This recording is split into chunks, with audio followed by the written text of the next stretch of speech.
রাধে রাধে বন্ধুরা, সবাই কেমন আছেন? রাসোই ভেজে সকলকে স্বাগত। বন্ধুরা, অনেক দিন পর আমি আবার ভিডিও আপলোড করলাম। কিছু কারণের জন্য আমি ভিডিও আনতে পারিনি। তো বন্ধুরা, সবাই আশা করি ভালো আছেন, সুস্থ আছেন। তো বন্ধুরা, আজকে করব ভেজিটেবিল। তার জন্য আমি যেসব উপকরণগুলো লাগবে সেগুলো দেখিয়ে দিই। তো আমি এদিকে জিরে আদা বাটা করে নেওয়া হয়েছে, এদিকে বাদামটা ভেজে নেবে। আর যে গাজর আর যেগুলো বিট, এগুলোকে সব গ্রেটার দিয়ে আমরা কেটে নিচ্ছি। মটরশুঁটি থাকবে, তো মশলাটা আগে আমরা কষিয়ে নিচ্ছি। মশলাটা ভালো করে না কষালে একটু গন্ধ করবে, মানে একটু জিরে আদা বাটার একটু গন্ধ আছে, সেটাকে ভালো করে যেন কষিয়ে নিতে হয়। তো এই রান্নাটা বন্ধুরা, যারা নতুন আছেন, নতুন রান্না করছেন, তারা কিন্তু সহজ পদ্ধতির রান্না করা হচ্ছে, আপনারা অবশ্যই করতে পারেন। খুবই সিম্পল পদ্ধতি।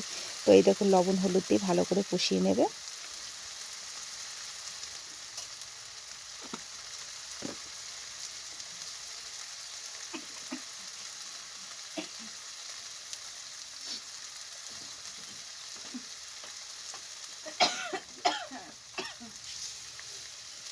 আর অবশ্যই একটু মিষ্টি দিতে হবে, মিষ্টি না দিলে ভেজিটেবিল ভালো লাগে না।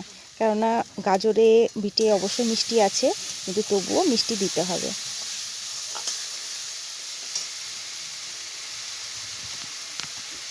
এবার এগুলো দিয়ে ভালো করে কষিয়ে নিতে হবে।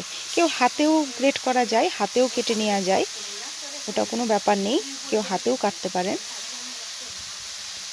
কি সুন্দর কালারটা লাগছে দেখুন, কালারটার জন্যই মনে হচ্ছে যেন জিনিসটা খুব ভালো হবে।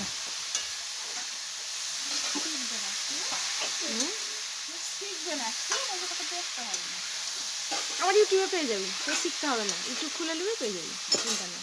তো অনেকক্ষণ থেকে দেখানোর কারণ হচ্ছে কষানোটা আমি দেখিয়ে দিচ্ছি বন্ধুরা, যে কতক্ষণ ধরে কষানো যেতে পারে। সেইভাবে মানে যতক্ষণ না নরম হচ্ছে ততক্ষণ ভাবে কষিয়ে যেতে হবে। এর মধ্যে একটু আলু ম্যাশ করে দিয়ে দিতে হবে, তাহলে একটু গায়ে লাগো লাগো হয়ে থাকবে। আর আমাদের এই ভেজিটেবিল করার বিকেলবেলার সময়তে আমাদের একটু হাসি ঠাট্টা অনেক কিছুই হচ্ছে যদিও। আর এই ভেজিটেবিলটা করছে আমার বড় যা। তা দেখুন আমাদের হাসি ঠাট্টা। তো ভেজিটেবিলটা মোটামুটি কমপ্লিট হয়ে গেছে। এবার আমরা ভেজিটেবিলটা গড়িয়ে নিচ্ছি। এটা হচ্ছে বিস্কুটের গুঁড়ো, এটা দিয়ে বেসনে চুবিয়ে বিস্কুটের গুঁড়ো দিয়ে এরকমভাবে গোল গোল করে ডুবো তেলে ভেজে নিতে হবে।